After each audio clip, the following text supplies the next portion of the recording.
Hello, everyone. Welcome to episode number 4 of the Small Town Church Pastors Vlog. My name is Keith Robinson. I'm the pastor of the Cave City Christian Church in Cave City, Kentucky. Joining me is Nate Babcock, the pastor of Buchanan Christian Church in Buchanan, Michigan. If you are joining us for the first time, what we are doing here is just kind of having a dialogue with one another, but also encouraging others to join in that conversation about what does it mean to be a leader in the church setting. What does it look like to be in church in a small town environment? A lot of these different programs and resources that are available, think on the big scale. What does it look like to lead in a mega church in a metropolis? And that's not always necessarily applicable in our environments. So we're trying to reach out and work with what our experience has been in those different areas. We're in the series looking at the book of Nehemiah and some of the different topics of leadership and things that Nehemiah shows us as being a leader in a very unique environment. And Nate is the one putting most of this together for us and leading us through that conversation. So Nate, I will turn it over to you for today's topic. Okay, thanks, Keith. So we have talked about Nehemiah and passion and vision. What were the concerns and convictions that drove Nehemiah in his leadership? And we've talked about Nehemiah and prayer. What role did prayer play in Nehemiah's life and leadership?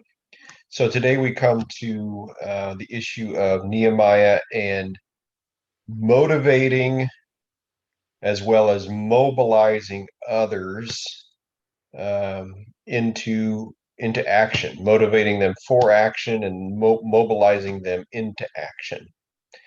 Um, of course, leadership necessarily involves these things, right? And leadership in the church involves motivating others to serve, mobilizing others to serve. By which I guess I mean giving some direction, some organization, some guidance to their service and to the overall work of the church.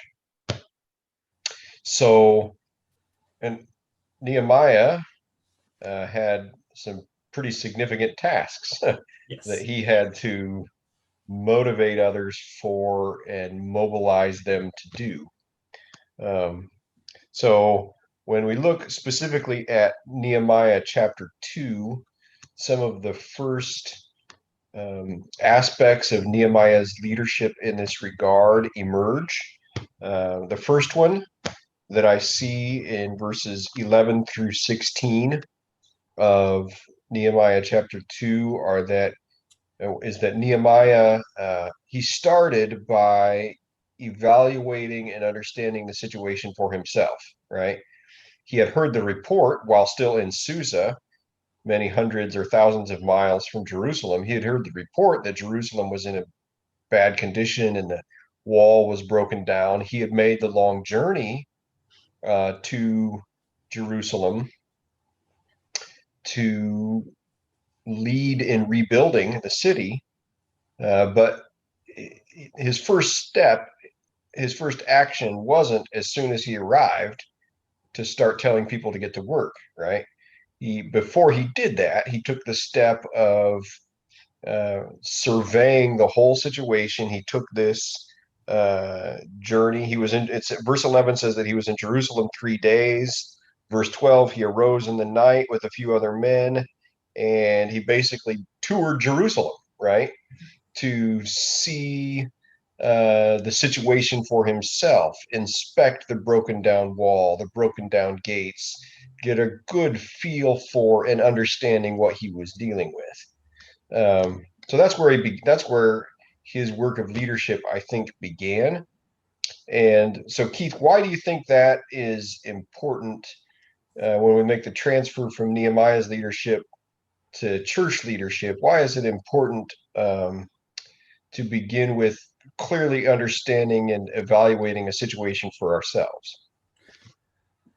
Well, for starters, if you are just basing what you're doing on what somebody else has said.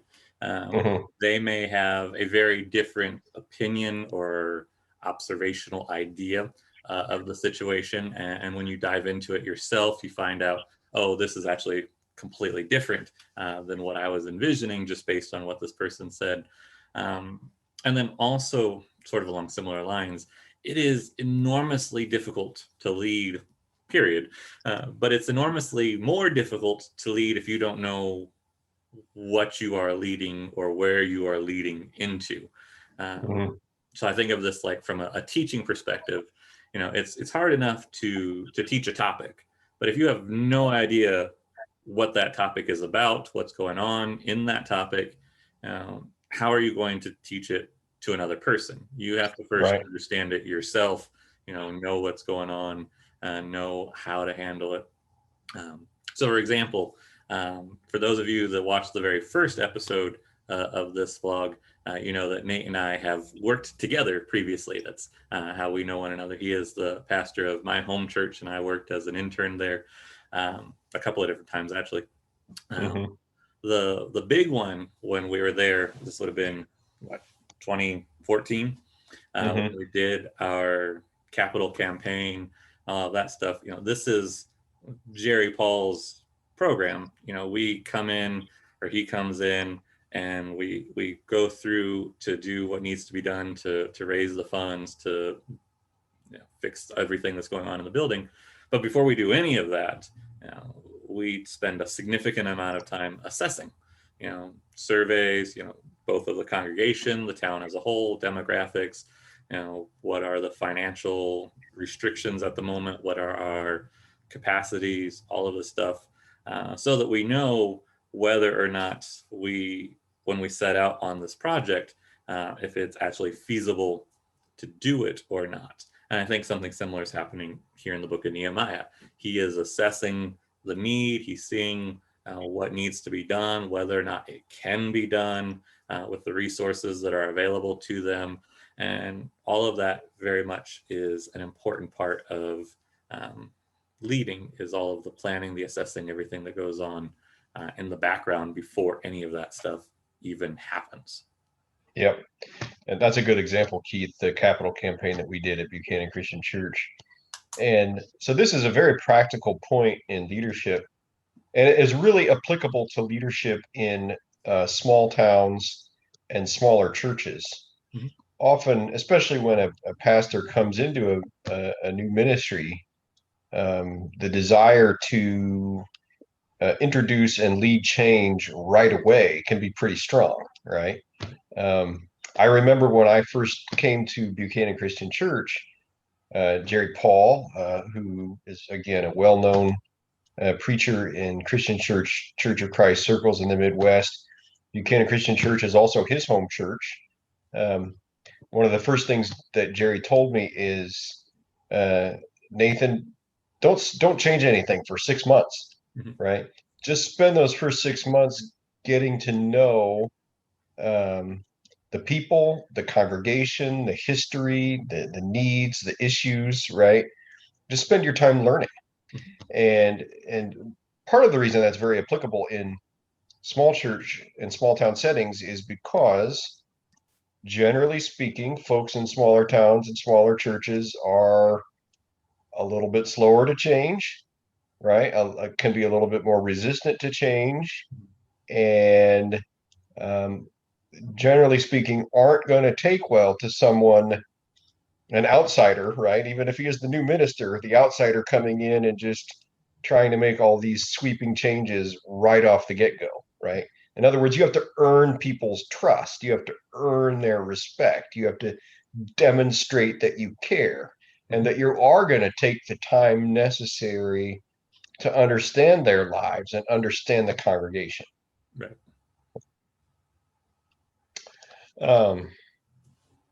So this was Nehemiah's starting point, evaluating and understanding the situation for himself.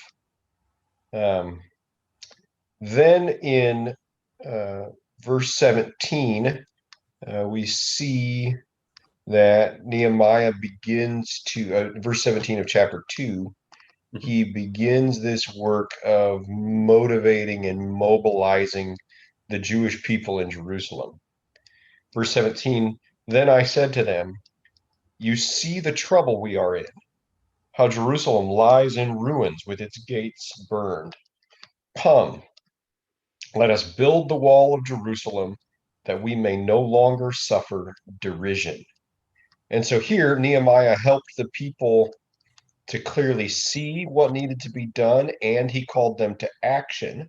And you may think, well, didn't they know that the wall around the city was broken down? Couldn't they see that the gates were burned with fire? Why, wasn't this obvious to them? And it probably was, but sometimes people do need a fresh pair of eyes, right? And a fresh perspective and a fresh voice to um, grasp, maybe in a new way, the significance of the circumstances. And not only that, but someone leading with the positivity, the faith to say, we can do something about this, right? Right. Yeah. Yeah, because I think, in this particular scenario, it may not be so much that they didn't see the need as it is that they saw the need as being too difficult to do. Uh, Yeah.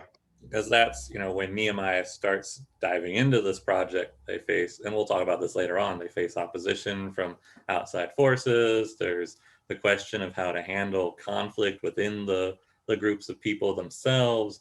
It becomes a bit of a mess, and they need a lot of guidance to get through that mess. And I think that's what's happening here is they look around them and they see the wall is broken down, they see the gates have been burned, and they say, everything just lies in ruins. It's too much for us. There's no hope. We'll just do the best we can, living our meager lives, and keep it going at that. Right. And so this also is very applicable in small town, small church leadership, because let's face it, right? Many smaller churches especially with a longer history, have had down times, Mhm. hard times, discouraging times, right? And sometimes people can just kind of settle into um, this is the this is what it is. There's not really anything we can do about it. The task of doing anything different or better or growing seems overwhelming, and why there's no point in even trying, right? Right. That kind of discouragement can set in. And so in church leadership, um, to be a leader is to point people toward, and this is what Nehemiah does in the next verse, in verse 18, right? Toward God's power, towards his desire to bless and to work in and through his people, um, and to call upon people to trust him and to demonstrate as a leader that you trust him, right? That you yourself are willing to step out in faith. Right. Yeah. Um, so Nehemiah presents the need and calls the people to action. Um, and then in verse 18, he tells the people how God has been leading and working in his circumstances, basically what's brought him to this point, right? And how it is that he's come to Jerusalem and kind of as a representative of the king of the Persian Empire, with the resources of the Persian Empire at his disposal, right, to make this happen. And so the word that you used earlier, Keith, hope, right? He can point to God's work and provide immediate tangible hope. Yes, we can do this, right? So verse 18, and I told them of the hand of my God that had been upon me for good, how God had been guiding, answering his prayers, doing more, I think, than Nehemiah expected, right? And opening doors for him. And then the second half of that verse, and also of the words that the king had spoken to me, right? That the king had responded so favorably to his request. And put so many royal resources at his disposal. Yeah. So I think, and this is something we talked about quite a lot in the last episode, but I think it bears repeating at this point is, if you as a leader want to motivate others, mobilize others for action and whatnot, you have to first, one, be willing to step in and do it as well, get your own hands dirty and things. But two, now on this point of, urging or pointing people to God, again, you have to have that faith yourself ahead of time.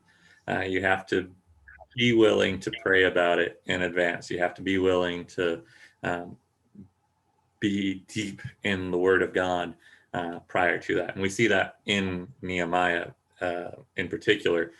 Here in chapter 2, he is bringing people to a point where they're willing to sit down and work on this project. But before this, he has spent a considerable amount of time in prayer, in fasting, in meditating, in thinking about um, what he needs to do to stay within what God wants him to do. Um, so, again, you can't teach what you don't know. You can't lead where you aren't willing to go. That's exactly right. Yeah. Uh, Yeah. So, um, these aren't really, it's not so much, so this isn't so much step 1, 2, 3, right? As we're trying to just follow the narrative in Nehemiah and see the elements of his leadership at work, right? yeah, Really, really, this element of trusting God, being a man or woman of prayer, walking closely with Him, like we talked about in last episode, precedes all this other stuff, and then feeds all this other stuff, right? It feeds it. Um, so, and then really building on this, there are several examples in Nehemiah, especially when they're dealing with opposition and potential conflict, mhm, when Nehemiah explicitly urges the people to trust God, right? Depend upon God, yeah, right? At the end of chapter 2, verses 19 and 20, Sanballat and Tobiah and Geshem, the bad guys, right? They hear that the Jews are going to begin this work, and they begin with their ridicule, right? And you know, verse 20, then I replied to them. So I guess he's replying to the bad guys, mhm, but I'm sure this is in the hearing of the people, right? mhm. The God of heaven will make us prosper, and we his servants will arise and build, but you have no portion or right or claim in Jerusalem.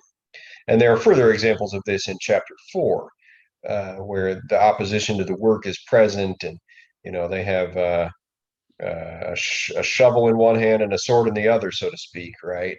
Right. But Nehemiah keeps reminding them, God is with us. God will fight for us. Don't give up. Trust in Him. He'll come through, right? Um, so why is that kind of continual encouragement to trust in God um, important in church leadership? Well, I think for starters, obviously God is far more capable than Yeah, we are. If right. you are trusting in me to get something Hmm. done, I'm probably going to fail. Hmm. Uh, I'm And the same with any leader. We may be gifted in certain areas, we may be qualified for certain tasks, but we are not God, and certainly Hmm. are not capable of doing what He is capable of doing. And Hmm. uh, I think that should be, um, in a lot of ways, that should be an encouragement to us as leaders that Hmm. it doesn't fall all on our shoulders if we're Yeah, willing to take it to God and let Him be the one leading. We are yeah. just the intermediaries. He's leading. We are showing others where He is leading, um, but it's really ultimately up to Him. Um, Hmm. so And he has a very vested interest in it, right? When we talk about the church in Scripture, we see that portrayed as the bride of Christ, as the family, that we are His children, that all of these very close, intimate relationships and The dynamics. body of Christ. Yeah. And so, it's not as if he's, just sitting in his chair, standing off to the side, saying, "Well, I hope things go for the best." Yeah, right. God is very Good luck, guys. Yeah, good luck. Yeah, right. yeah. We were talking earlier about, as leaders, we have to be willing to step in and get our hands dirty. Well, God has done that far above and beyond what we are able to do. He came to earth. He gave His own Son as a sacrifice for us. And so, if we are willing to let Him lead, I am confident that He will make sure what needs to be done is done in His will, in His time. Yeah, it makes me think, Keith, of going back. My mind and heart are still full of Ephesians. I've been preaching through Ephesians the first part of this year. I know Keith did preach through Ephesians also in 2021, and there are these two prayers of Paul in the book of Ephesians, and both of these prayers reference God's mighty power at work in the church, right? Ephesians chapter 1, Paul prays that the eyes of our hearts would be enlightened or opened, that we would know three things, right? And the third is the immeasurable greatness of His power toward us who believe, right? Or at work in us who believe, according to the working of His great might that He worked in Christ when He raised Him from the dead. So Paul is praying that believers would know the resurrection power of God is present and available for them, right? And then Paul's prayer in Ephesians chapter 3, and again, verse 20, it's a benediction, but Paul prays, "Now to Him who is able to do far more abundantly than all that we ask or think, according to the power at work within us," right? And so really, when you grapple with what Paul is saying and how he is praying, the creation, resurrection, almighty power of God, right? He wants to activate and use that power in and through His church because He does have a vested interest for it, and it is about His mission and His kingdom.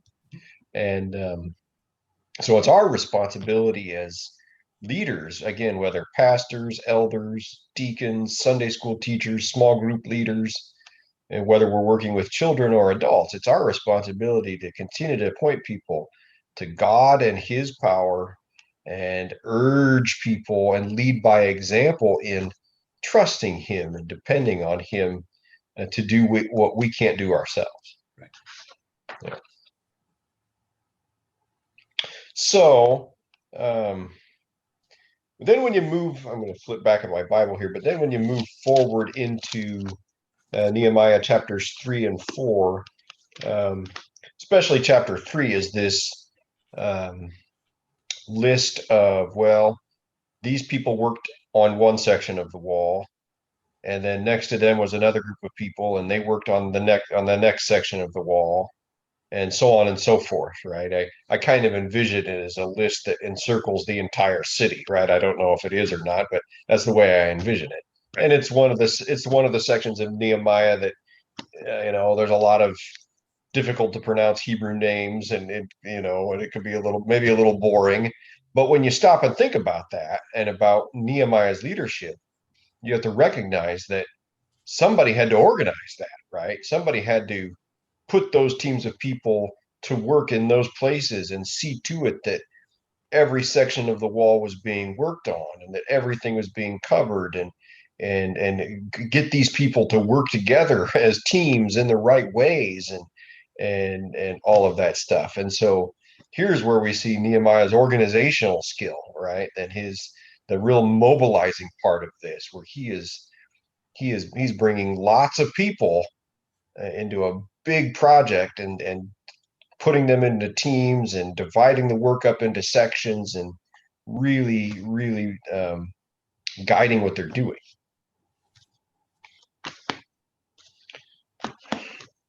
Any thoughts on that?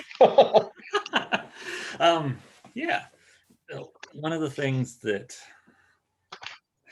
I don't remember where this is at specifically now, but one of the things that sort of comes out in that is, one, we're mobilizing all of these people, but we're mobilizing them where they are at. Hmm. The idea being that a lot of these people are working on the section of wall that's immediately next to where they live or where they work, Hmm. the part that's going to impact their lives most directly. Um, Hmm. and I think that makes a lot of sense in that, you yourself, if you are in Jerusalem at this time, and you have seen this need, but nothing has been done with it and stuff, um, you definitely have a vested interest in the wall as a whole being constructed, because that's going to impact your life, your safety and stuff. But in particular, you want it to be done where you are at. You don't, you know, maybe somewhat selfishly don't care about the other side of the city as much as you do right there in your home, in your street, Yeah. your immediate community. And so much of what we do in the church world, I think we have to take that in mind as well when we're trying to um, mobilize others as volunteers for projects or things. Um, One of the things we have to do as leaders is help them see how this applies to them and their situation, how it is part of their wall, their community, Yeah. whereas that's not always immediately recognizable. Yeah. When we talk about some of the programs or the things that go on in the church, it's a lot of times, well, that doesn't immediately affect me or it doesn't impact me, so why should I care about it? Yeah. Yeah. That's really important, Keith. And so this makes me want to talk about, one of the areas of church leadership that's just a perpetual challenge, right? And I know large churches have this challenge too. They just have it on a different scale than smaller churches. But that it is the issue of volunteers, of people power, of connecting people to areas of service, moving people who may appear to be fairly unmotivated, into service. Um, I know at Buchanan Christian Church, in many areas we do okay with this, Mhm. but we have a couple of areas. One is a children's ministry area that I can think of right off the top of my head, where my associate minister Brandon and I were just kind of always scratching our heads, not really trying to figure out, okay, where are we going to get people for this? We've just continually struggled with it, right? So let's talk about, Keith, some of our experience with this, with connecting people to ministry, moving people into ministry. I know that there's a lot of factors here. There is spiritual gifts. There is passions and interests. There's experience. There's the question of what are the best methods to help people understand their spiritual gifts and to get people plugged into ministry. What are some of the experiences we've had with ways to approach this that have worked, Mhm. some that haven't? What are some of the things we've learned? Well, one of the things I personally have found helpful is twofold. I'm somewhat analytical minded anyway, so I like things that are concrete, laid out, and where we can play with the details and make charts and graphs and all that fun stuff. Um, and two different things that I have found helpful along those lines is, one, a spiritual gifts inventory or Mm. assessment, which there are a number of these available online in books, that kind of stuff, where you can go through, and it's sort of like a personality test. Here's the statement, rank it or say, is it true for you or not?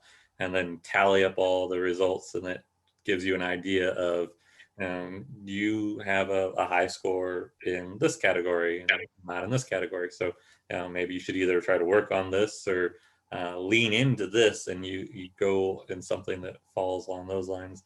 And then secondly, just sort of a generic interest survey. Here is a list of the things that we as a congregation do, or places where people can be plugged into. What are you interested in being a part of? Mhm. And then um, obviously on both of these, you run into a number of difficulties. One, first convincing the people to do it. Yes. Not only do it, but also return it. Yes. Yes.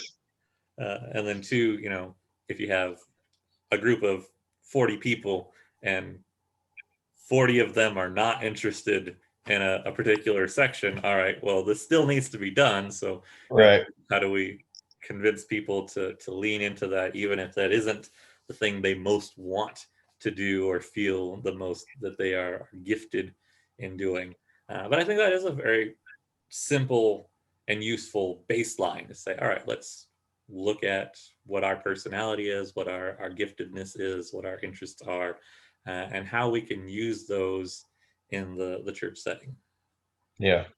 I agree with you. At BCC, we've used both of those things, the spiritual gift inventory and the interest survey. Um, I would say that we've used them to um, mixed results, right? Sometimes, in some ways, we've had some real success with those tools. In other ways, it hasn't produced all the results that we would like. I will say one of the additional challenges is you use those surveys and those inventories, and then that puts a lot of information at your disposal. Mhm. But then collecting and organizing that information and then acting on it, right? Um, so that okay, now I know this about these people, and then going from there to make the ministry connections and do the necessary recruitment and training and all of that. Um, and really, that's the make or break part of it, right? And the follow through, and that's where sometimes in my experience, that's where on my part and in some ways with some others, there's been some breakdown, right? We haven't, and why we've gotten some mixed results in our use of those tools. Um, do you have a spiritual gifts inventory or survey that you particularly like? I do. I don't know. Let me rephrase that. I have one that I have used a couple of different times that I think works fairly well. And it is one Okay. that when I was, so the church that I was at in Ohio, we did a massive overhaul of pretty much everything um, 4-ish years ago. We sort of reached that critical point of, all right, we got to make some changes and do some things, or else very quickly there isn't going to be a church, period. And so one of the things that we did during that process was this what we're talking about, doing a spiritual gifts inventory, assessment of the congregation as a whole, the people in the church, where they want to get plugged in and stuff. So I went through several different ones that I had found online, and just kind of weighed some of the pros and cons. A lot of them I was not overly impressed with, just because um, when we talk about spiritual gifts, there is a theological component there that, depending on your church background, is going to go way in a different direction than somebody else is going to.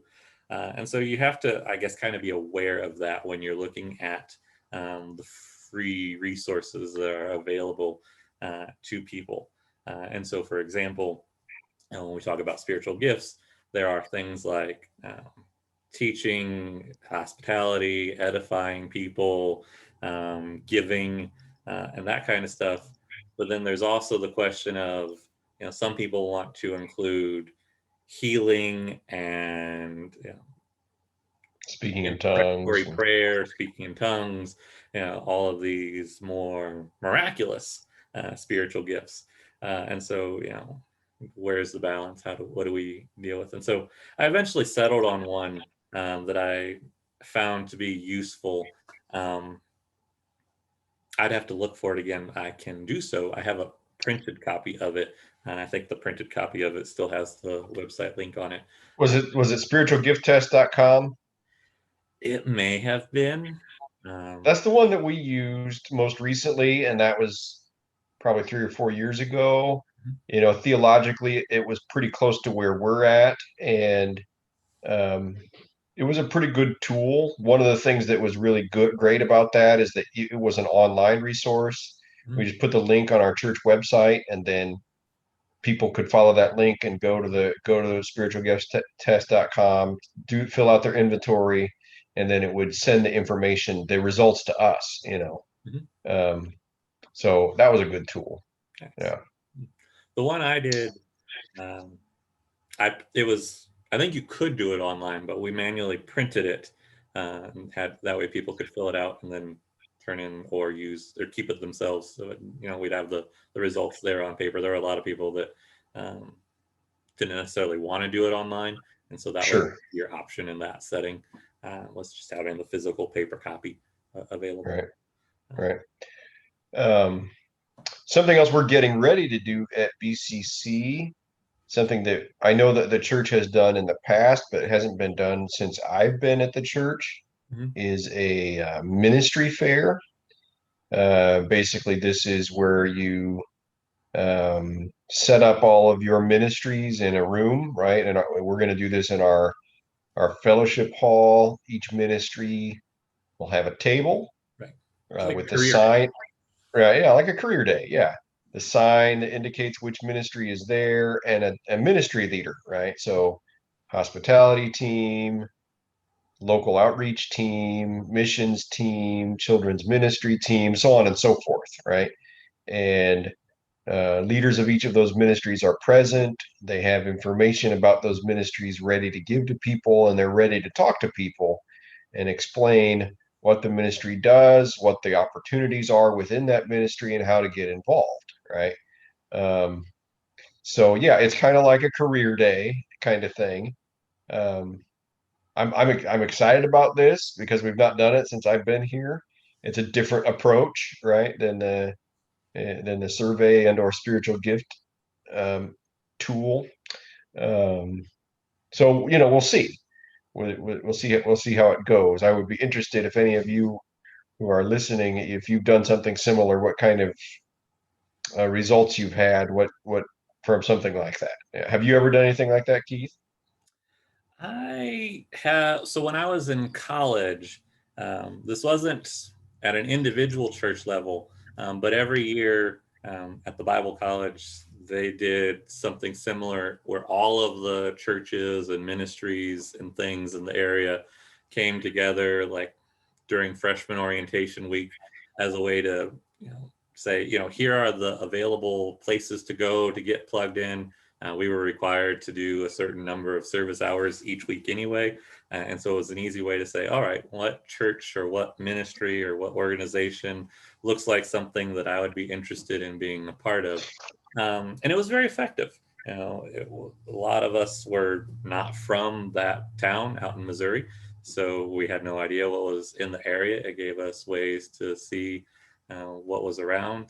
The church that I eventually sort of settled on there during that orientation week is the church that I spent the vast majority of my time Hmm. at the entire time I was in college. Whenever I was free on a Sunday, that's where I went.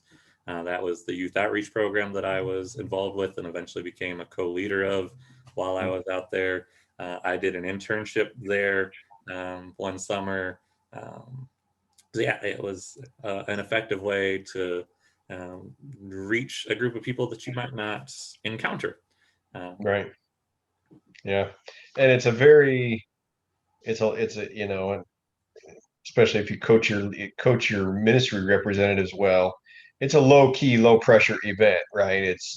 It's just come and find out, just come and get information, come and meet people, no obligations, right? But and this it, we are promoting this to our congregation as a good opportunity if you are someone who's new to the church to find out about the ministries that are available to be involved in. right. If you're someone who's not new, but maybe you're only involved a little bit, or you're not involved at all, but you're interested in becoming involved, right? Or if you're someone who is very involved, but perhaps you're thinking, I'd kind of like to change things up, right? Maybe I've been teaching the third and fourth grade class for what feels like forever, and I'd like to do something different, right? And maybe I can discover through this ministry fair what another opportunity is that would fit me, um, but let's pivot here for a minute, because you mentioned something earlier that I do think is important, Okay. when we're talking about leadership and motivating and mobilizing others.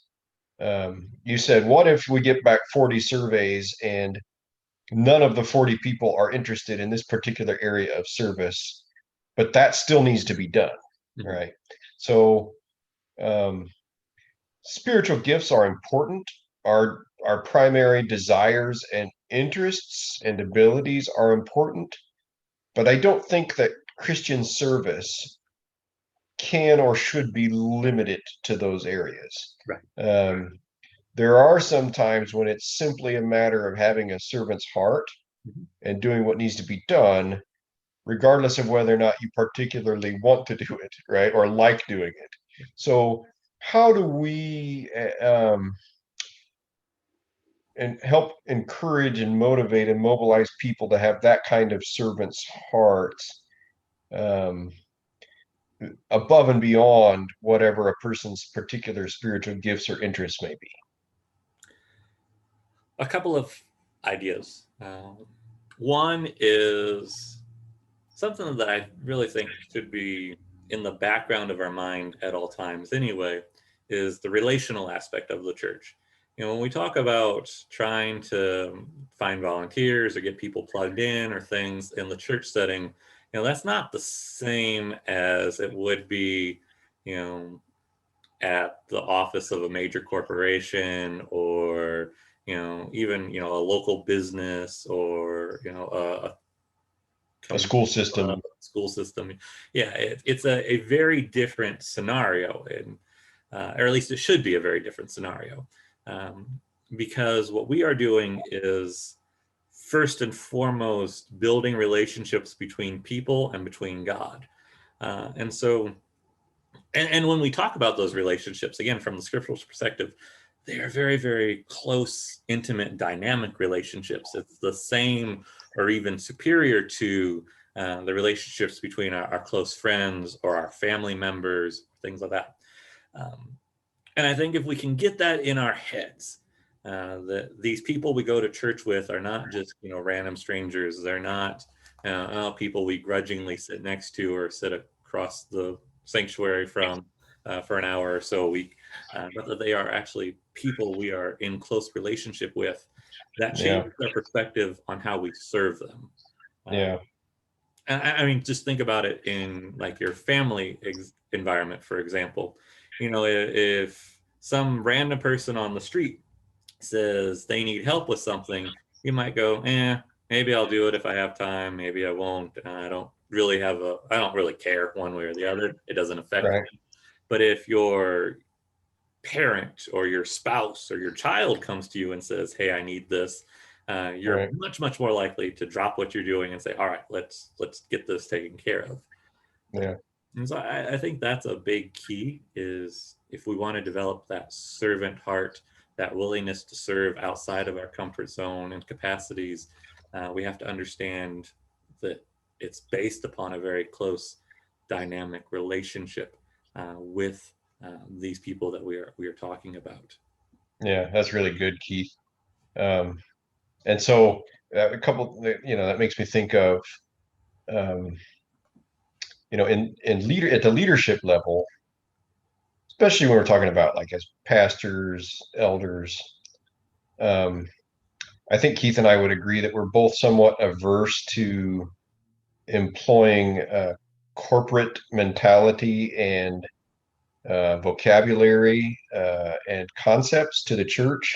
Mhm. So, the church staff is not an HR, human resources department, right? And we don't view the members of the church as our quote unquote human resources, right? These are the these are We just don't think of people like that. That's not a biblical concept, right? Mhm. The biblical concept is, as you've been describing it, a family or a body, right? And what predominates there is organic, intimate relationships. Yeah. So in leadership, to remember that these are people we love, not resources at our disposal, right? There's a huge difference between approaching and thinking of people in those two ways, right? Um, so, and then something else. I remember attending. You know how you attend conferences on like church leadership and stuff, Mhm. and you might spend 2 or 3 days at a conference and remember one thing, maybe, right? That's often the way it works. Well, there is one thing that I learned at a church conference many years ago that really stuck with me, and I've tried to abide by it in leadership. And he just called it the N2H principle, the next to him principle. In leadership, you will inspire and motivate and mobilize others if you serve alongside others, Mhm. right? So I don't imagine Nehemiah simply sitting back in a chair with a megaphone in his hand, calling the shots to all the people who were working on the wall, right? I imagine Nehemiah working on the wall, right? Carrying bricks, putting them in place, doing other actual physical tasks that needed to be done right alongside everybody else, right? He was involved in the work, working next to the other people and with the other people. Um, and so that just really resonates with me. And I think it really resonates very well with what we see and learn from Jesus and his example and teachings about leadership. And so I believe that pastors and elders need to be people who roll up their sleeves, right? People who move chairs, people who move tables, people who help dig ditches or holes, or you know, people who are take out the trash. People who are willing to get inside and work right alongside other people in things that we might look at as menial tasks, or oh, that's the deacon's job or whatever, right? Mhm. um I'm not saying that we should do those things to the extent that we neglect the word of God and prayer, right? Acts chapter 6. Right. But I do think we need to be willing to serve in those ways. Mhm. Well, yeah, this is, there is a couple of different encounters with Jesus where his disciples are arguing about, which of them is going to be the greatest in the kingdom and so on. And each and every time that happens, I think there's three of them, um, Jesus comes back with a very stark, very profound, either answer to that question or example for them. And so, one of those is, the greatest shall be the least, be the servant of everybody. Rather than arguing about, who gets to sit on the throne, argue, I guess, about who gets to serve the one there. And then the most, or the biggest one that stands out is during the Last Supper. Again, they're arguing about who's going to be the greatest. Jesus doesn't say anything. He just gets up, takes on the garb of a servant, and one by one washes the feet of each of his disciples, and then sits back down and says, if I, your teacher, your master, can do this, you certainly can do it too. Uh, Right. so yeah, and again, I think we again, these aren't strangers to him, though. These are people he has spent 3 years of his life with, every Right. single day of his life with.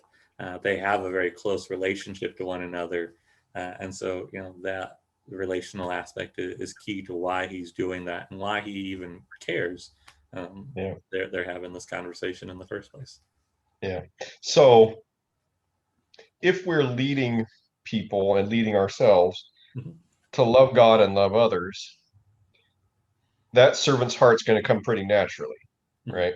Yeah. Like you're saying, if we see the folks in the church um, as our brothers and sisters in Christ, as our family members, and then we're going to want to serve them. Mhm. We're going to want to do what's necessary, right? They're not the strangers on the street that we don't care about. No, these are our family members, and we want to do what's necessary for their benefit, right? And their good. I mean, I can imagine that most of the people working on that wall back in Nehemiah's day weren't all that thrilled about it, right? They weren't saying, "Man, I just can't wait to build another part of the wall today," right? Um, but they collectively and individually realized how important this was to their personal lives, to the well-being and safety of the city, to the well-being of the community, right? And so they all came together to do what needed to be done. Right. Okay, just looking at my list here of some of the other aspects of Nehemiah's leadership, and we're getting close to the place where I think we're going to want to draw this conversation to a close. Mhm.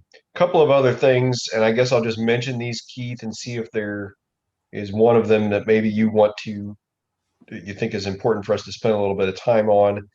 We do see in Nehemiah's leadership that when it was necessary, he did confront the people about their sins and their failures.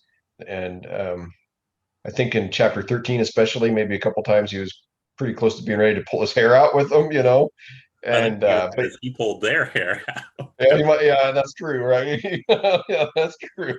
Yeah. We're not recommending hair pulling as a good technique in church leadership. But yeah, I think one time he did get pretty aggressive. Um, but when necessary, he did sometimes was confrontational sometimes. Mhm. And then we also see this example in chapter 5 where Nehemiah, having been appointed by the king to this role, could have used his position really to just kind of live in comfort and kind of live high on the hog, so to speak, and let everybody else around him just kind of, continue to eke by. Mhm. But instead of using his position for his own gain, he was generous with what the king put at his disposal and shared it with others. Right. So we can probably save the confrontational one for next time when we're going to talk about Yeah, opposition and conflict anyway. But yeah, this is actually probably a good sort of concluding portion for this topic. Um, yeah, this idea that uh, when we are placed in leadership, it is not for our personal gain or benefit. yeah, Um, and yeah, so the example there in Nehemiah is the governors prior to him have used their position to exert an extraordinary amount of taxes on the people to gain wealth, to gain food and resources for themselves, to the point where the people are quite literally starving. They come to Nehemiah and said, look, we want to keep working, but we cannot do that and also support our family, and pay all of these taxes and all of the interest on these loans and everything else. There's like something's got to give, is the way they bring it about. And Nehemiah, I think he has to take a step back because he hadn't really considered that or even paid that much attention to it. It was just, he inherited this. And so it was just, that's the way it's been done. So why mess with it? And then he realizes, oh no, I'm doing something that's harming the people. I need to fix that. And then he not only does that, he ceases um, taking those feasts and taxes and all that stuff, but he also encourages the other leaders in the community to say, hey, we're all coming together to try to do this. We're working to make something beneficial for everybody. you know, Stop charging all of this ridiculous amount of interest on these people when they are, again, they're your friends, they're your family, they are a part of your intimate circle of people. Why are you abusing them and taking advantage of them for your own personal gain? And do what's best for everybody. Yeah. So read if you haven't, read Nehemiah chapter 5 sometime to see all of this unfold and to see how Nehemiah turns what had previously a leadership position that by others had been abused. Mhm. He turns it into a position of generosity Right. and using it to bless others and insisting that the people in Jerusalem aren't being greedy with one another, right? But that they're treating one another fairly and justly also. Right. And I think, that is, again, as leaders, it is our job to set the example for those who are going to be following us. Um, and so, you know, unfortunately, we have to talk about finances somewhat frequently in the church world, just because Yeah, there are bills to pay. If you're going to do a program, the funding for it has to come from somewhere, all that kind of stuff. But I don't think, you can demand the people of a church be generous with their finances if you yourself as a leader are not willing to do the same and to set that example. yeah, Um, I don't see leadership in the church being a method of getting rich. And right. if you do so, well, maybe there's something going on there that shouldn't be. Shouldn't be. Yeah. And something else. And again, thinking specifically about small town and small church leadership, it is true that, especially, I'm thinking of ministers and pastors here, Mhm. that some guys um, approach ministry in those settings as this is a stepping stone for me, Mhm. right? This is how I am going to build my own successful reputation as a minister. And from this meager beginning, I can step up to larger and more prominent roles in larger and more prominent churches with more and more success for myself, Right. right? That is a very self-interested um, approach to ministry, right? Where if you are viewing the ministry that you have and the church that you're serving as a stepping stone for your own career building, right? Uh, I'm sorry, but you've got it all wrong, Right. right? You've got it all wrong. God has not placed you in that position of leadership and service, and He has not placed those people in your care so that you can simply use them to advance yourself in your ministry career, right? That's just opposite of the spirit of Christ and the teachings of Christ. And I'm thinking of Ezekiel chapter 34, Mhm. in which Ezekiel rails against the shepherds of Israel, the prophets and priests and kings that should have been the leaders of Israel, the spiritual leaders of Israel, and he rails against them for their failure. And in chapter 34, verses 2 and 3, he says, "Thus says the Lord God, ah, shepherds of Israel, who have been feeding yourselves. Should not shepherds feed the sheep? You eat the fat. You clothe yourselves with the wool. You slaughter the fat ones, but you do not feed the sheep." In other words, they were, Ezekiel is condemning them. The Lord through Ezekiel is condemning them because they were using the people to their own advantage to benefit themselves and build themselves up, but they weren't truly concerned about the welfare and well-being of those people, right? And therefore they were apostate shepherds, right? They were false shepherds, and they needed to be condemned. And we're just very, very susceptible to this kind of thing in leadership, making it all about ourselves. And it just isn't. Nehemiah shows us that. And of course, Jesus shows us that.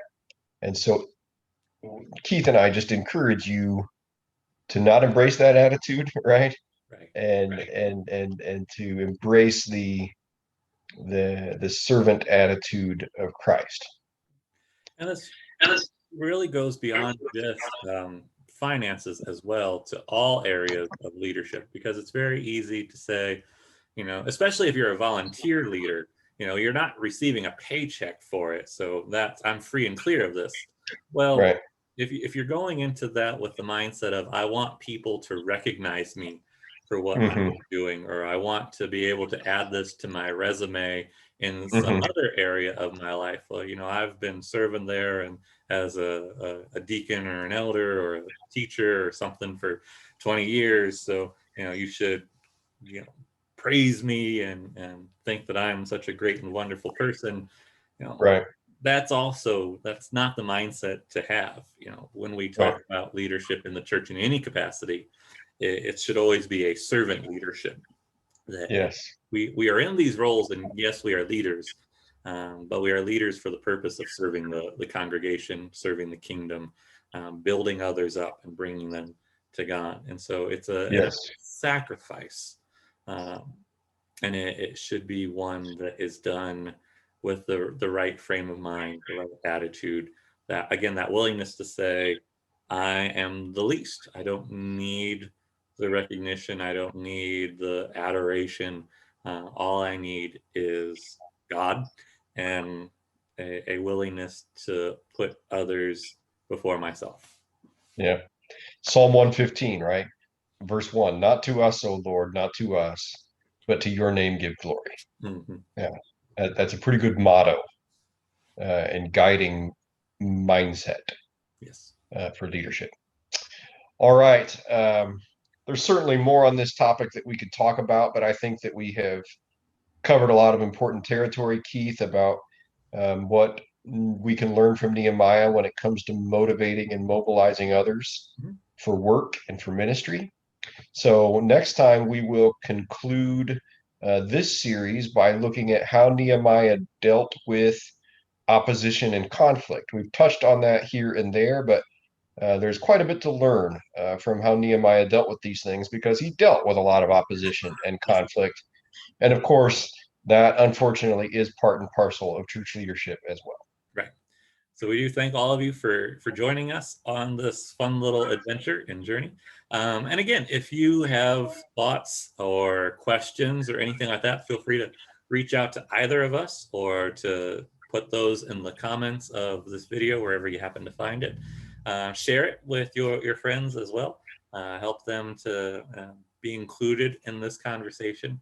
As always, we look forward to seeing you all next time.